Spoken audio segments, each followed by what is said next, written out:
আপনি কি শুনেছেন সমুদ্র তটে যে ঘাস গজালো সেটাই শেষমেশ এক বংশকে শেষ করে দিল?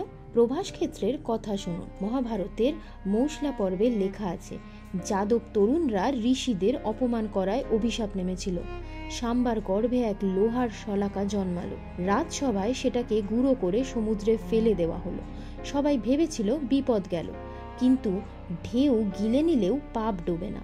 তীরে এরাকা নামে ঘাস গজালো। সেই গুঁড়োর শক্তি নাকি ঘাসের দেহে লেগে রইল।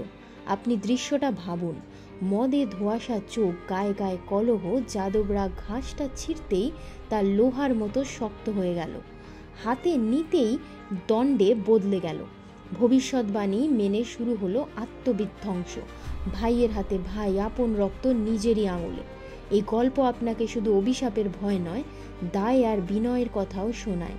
যা ভুলে সমুদ্রে ফেলে দেওয়া হয় তা একদিন ঢেউ পেরিয়ে ঘাস হয়ে ফিরে এসে মনে করায়, ক্ষমা না হলে ক্ষত শুকোয় না কখনো।